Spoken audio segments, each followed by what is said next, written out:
If you've never seen a 30-year-old HOA president try to confiscate legal shotguns in a yellow crop top, then buddy, let me introduce you to Jessica Justice Hartwell. The morning she showed up on my porch with 2 cops and a face like she'd just won an Oscar for neighborhood policing, I knew something was off. Not because of the cops. Lawmen, I can handle. It was the fact that she looked like she got dressed using a highlighter and a mirror from a clown car. I stood there in my flannel, holding my coffee, staring at her, the cops, and the world's most ridiculous HOA power trip. One officer cleared his throat and said, "Sir, we've received reports about firearms stored at this residence." I took a long sip before answering. "And I've received reports that oxygen exists. What now?" Before we dive into how that fiasco turned into a federal mess, do me a favor, hit like, drop a comment with your craziest HOA moment, and subscribe if you believe clipboards shouldn't come with power trips. All right, let's get into it. Jessica didn't flinch. She stepped forward like she was auditioning for a reality show called Suburban Enforcers, Weaponized HOA Edition. "Mr. Thompson, we're conducting a safety assessment," she chirped, clipboard in hand like she was collecting signatures for a bake sale. "Your property has been flagged for potential community hazards." "Hazards? Lady, I mow my lawn, wave to the neighbors, and occasionally grill steaks on weekends." I'm about as hazardous as a park bench. But it was clear she wasn't here for conversation. She was here to flex, to make me squirm, and probably to take a selfie in front of the police cruiser like she'd just solved a felony. What she didn't know was that the shotguns she was after weren't for deer season. They were federally registered tools from a life I don't advertise. See, I'm not just a photographer. That's the cover, the lenses, the truck, the weekend camping trips. It's all part of my job with the U.S. Fish and Wildlife Service. I've been running surveillance operations up and down the Rockies, tracking wildlife traffickers and smuggling rings that make Jessica's clipboard look like a water pistol. But to the folks in Willowbrook Estates, I'm the quiet guy with muddy boots and expensive camera gear. That's the way I like it. Low-key. Clean. Until Jessica decided my tripods looked like rocket launchers and my freezer full of venison was a weapons cache. She didn't just cross the line.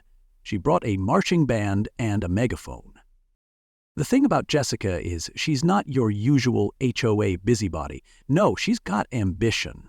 The kind of ambition that gets you kicked out of 3 real estate firms and lands you in a homeowners association power seat because nobody else wanted the job. She treats bylaws like scripture and clipboards like swords, and when someone like that feels powerless in their own life, they start hunting for soft targets. Enter me, the loner with the locked garage and no dog to bark when she snoops. She figured she found her villain, the mysterious guy with military posture and blackout curtains. What she didn't realize was that I've dealt with worse than her. Drug runners in the Mojave, ivory smugglers in Montana, and one poacher in Idaho who could charm a lie detector. Jessica Hartwell, she was just loud. I didn't resist the cops. I answered every question, showed them my licenses, smiled like a Boy Scout at a church raffle. They left within 10 minutes, mildly annoyed and maybe slightly impressed.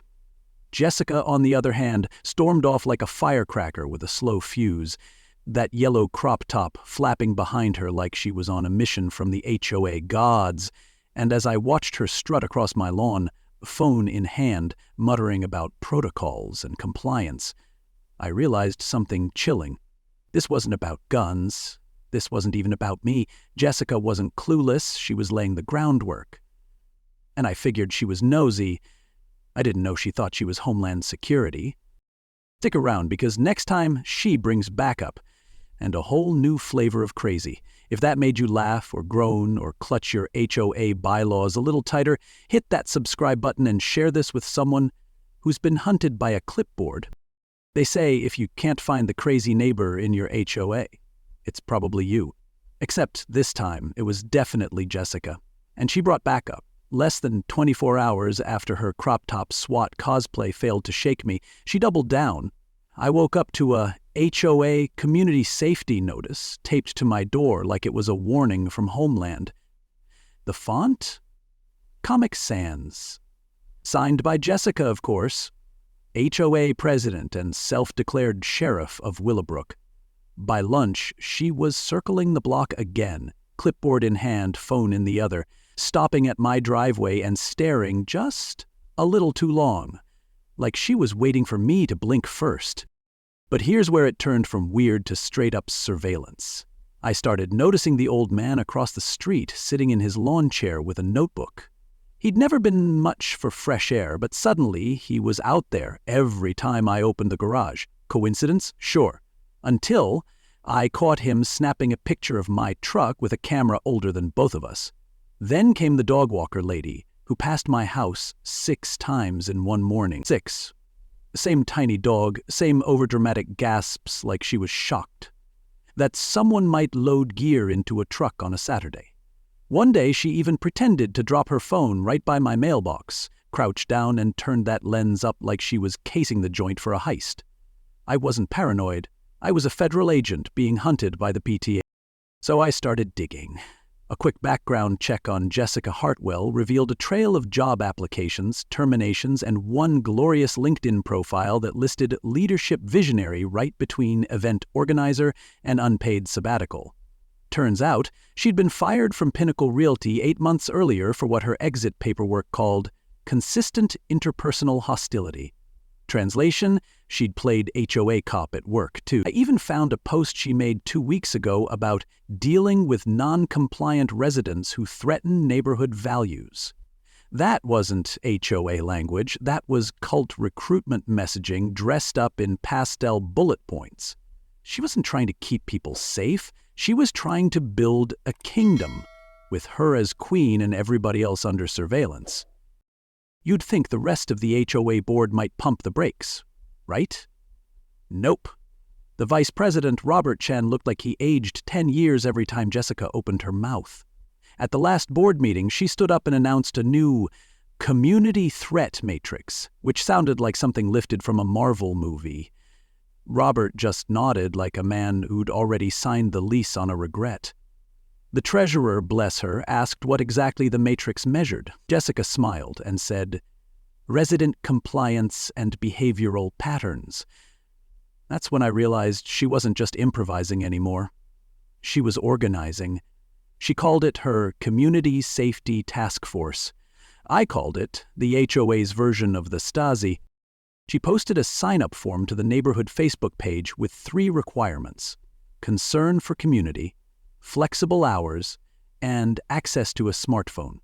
Within 2 days, she had at least 5 volunteers. You could spot them by their smug energy and the way they suddenly got interested in lawn edging. One guy started jogging past my place, shirtless, middle-aged, probably hadn't jogged since the Clinton administration. But now? Now he's training like I buried gold under my garden shed. It wasn't fear she was spreading, it was curiosity weaponized. And curiosity, when mixed with authority and boredom, turns dangerous fast. She wasn't enforcing policy anymore, she was enforcing control, one neighbor at a time. And that's when I knew this wasn't about bylaws, this was about dominance. Jessica didn't care if my gear was legal or my life was quiet. What she couldn't tolerate was a man who didn't explain himself. And now, thanks to her little task force, I was the neighborhood ghost story. The man with the long weekends, the locked garage, the steady eyes. So if you're out there and you think keeping your head down means staying out of trouble, let me remind you, it only takes one insecure narcissist with a clipboard to decide you're a threat. Keep your eyes open, your trash locked, and your lawn trimmed. Because, if paranoia had a clipboard and a Wi-Fi password, her name was Jessica Hartwell. There's a special kind of crazy where someone tries to arrest you for owning legal duck hunting gear. That's Jessica's zip code.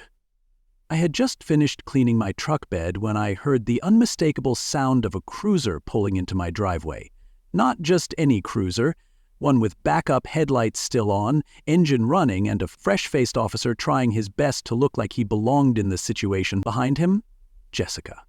Hair teased, crop top blazing yellow like a hazard sign, and phone held out like she was live streaming a hostage negotiation. The officer introduced himself, Chen, local PD. and said they'd gotten reports about concerning behavior and military-grade weapons. I smiled. I knew exactly where this show was going, and it wasn't ending the way Jessica planned. Officer Chen did his job. Respectful, thorough, maybe a little annoyed. I showed him every permit, every firearm, every piece of camera gear in my office. He raised an eyebrow at the telephoto lens, and I explained, "I shoot wildlife, not weddings." He cracked a grin. Outside, Jessica paced like a deranged stage mom, mouthing directions through the window and trying to peek around him. She wasn't just waiting, she was performing, but Officer Chen wasn't buying it. After 20 minutes and a surprisingly decent chat about conservation laws, he stepped out, leaving me with a nod that said, "Sorry about this circus." What came next wasn't in the script Jessica had written in her head.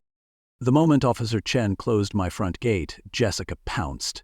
"What about the military weapons?" she yelled, waving her phone. "What about the surveillance tools?"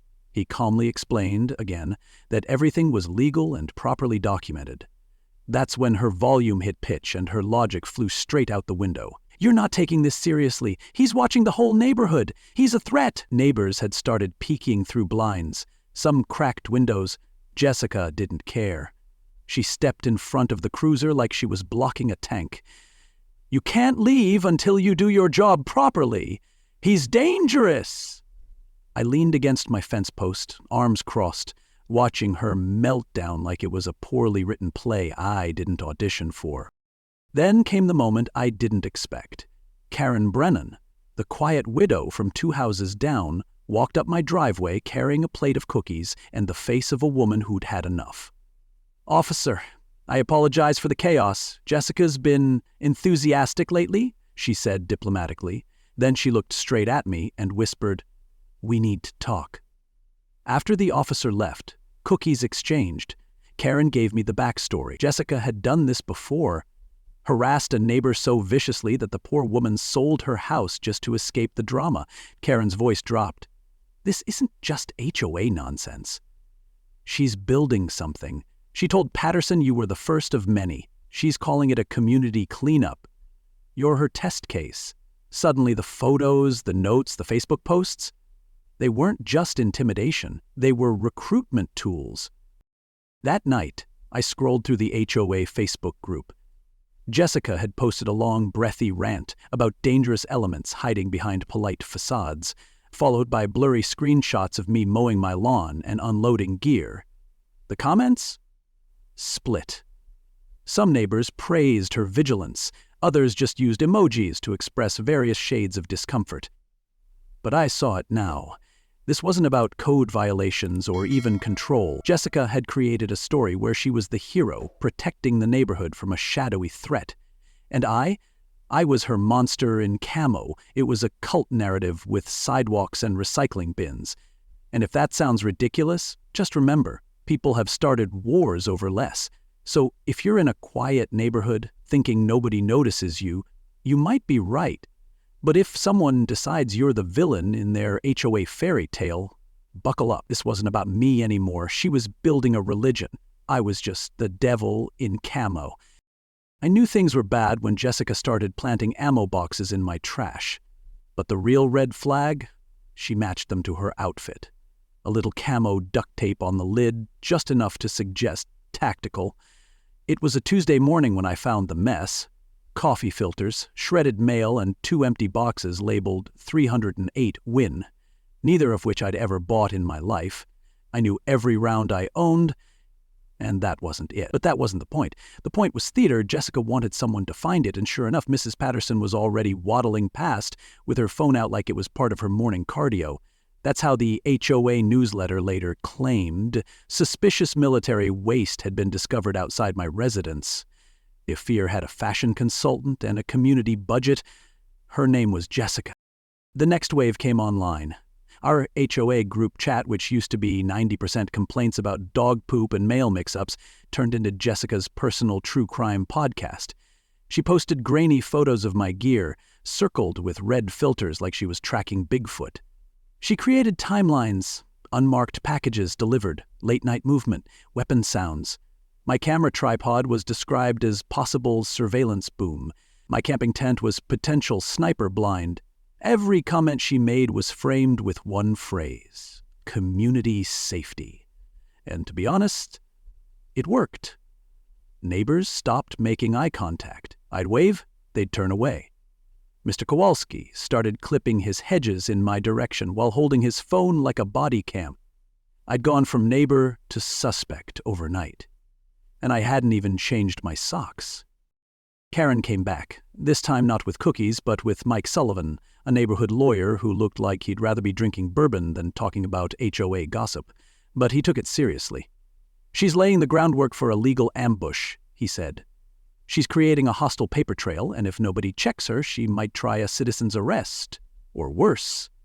Karen added that Jessica had started calling neighbors into strategy meetings about neighborhood defense. She was pitching it as community safety preparedness, but she was really building a civilian patrol, complete with shifts and assignments.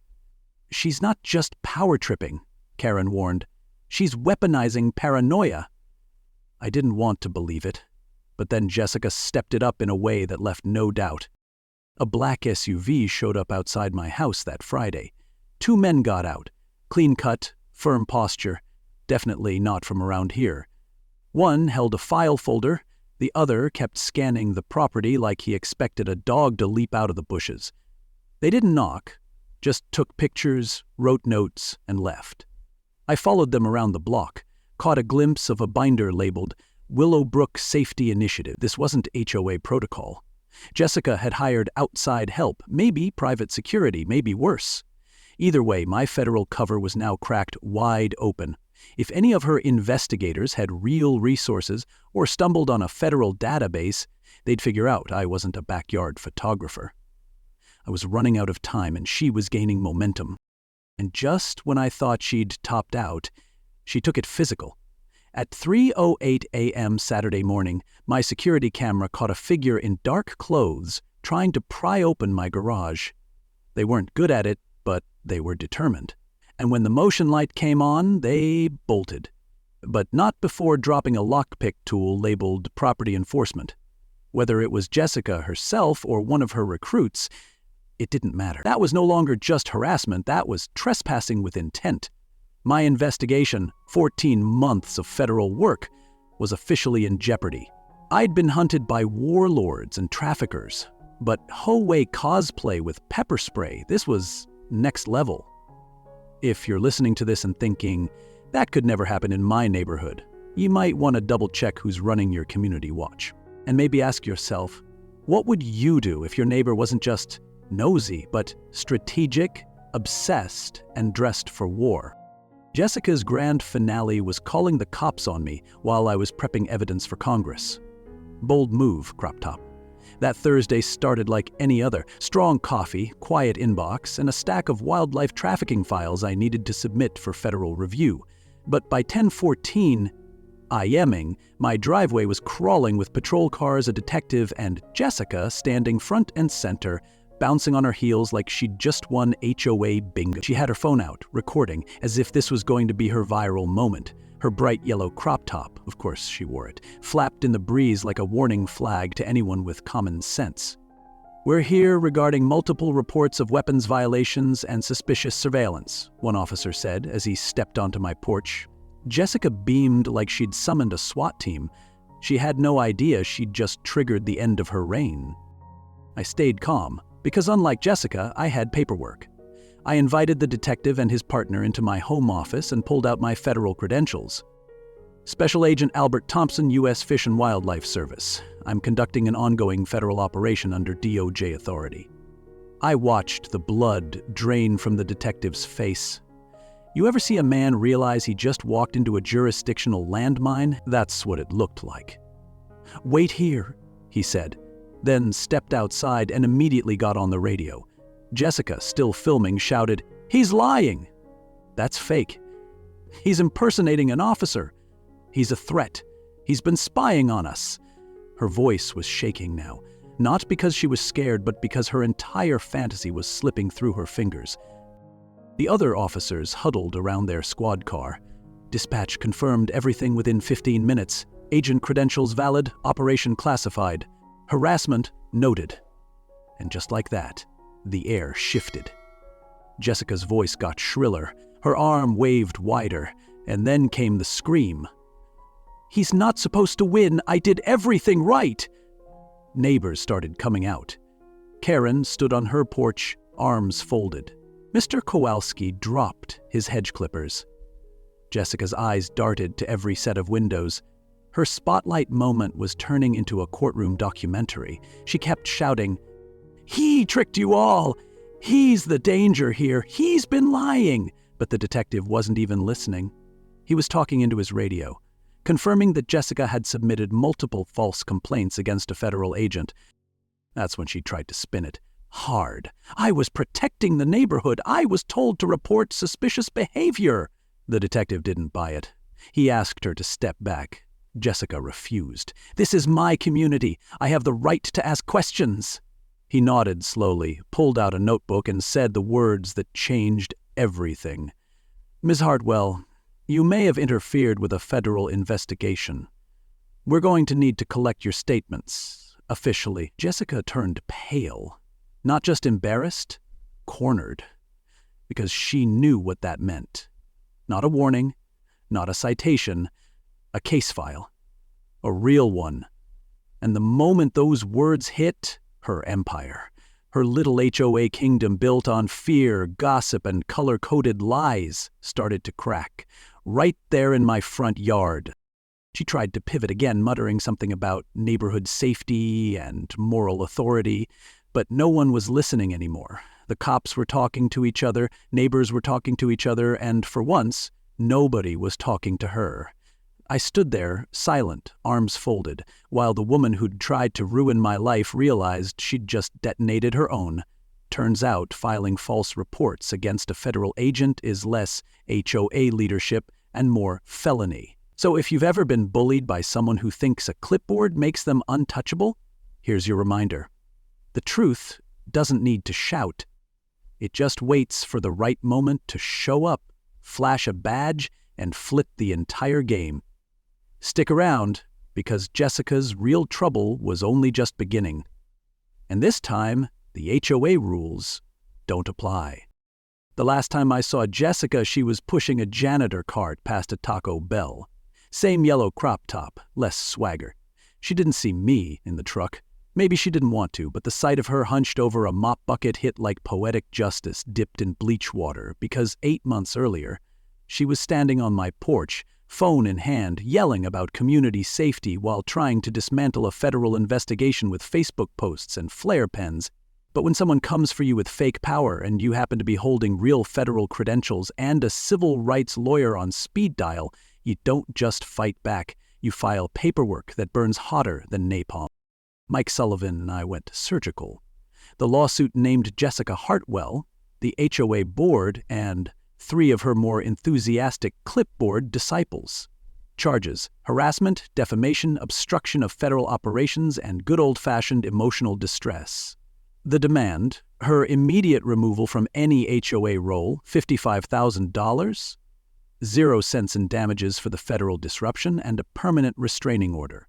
Jessica tried to countersue. She claimed I used government status to intimidate a civilian, but when the feds weighed in, confirming her pattern of interference, intimidation, and delusion, her case collapsed like her credibility. The HOA board, suddenly very quiet, tried to distance themselves. Robert Chen all but vanished. Jessica, though, she went down swinging. The judge wasn't amused. "Ms. Hartwell, this courtroom is not your Facebook page," she said, deadpan, after Jessica started babbling about neighborhood morality and hidden agendas. The judgment was swift and brutal. Over $80,000, 0 cents in damages. Some to me, some to the neighbors she harassed into silence. A permanent federal ban from any HOA leadership role nationwide.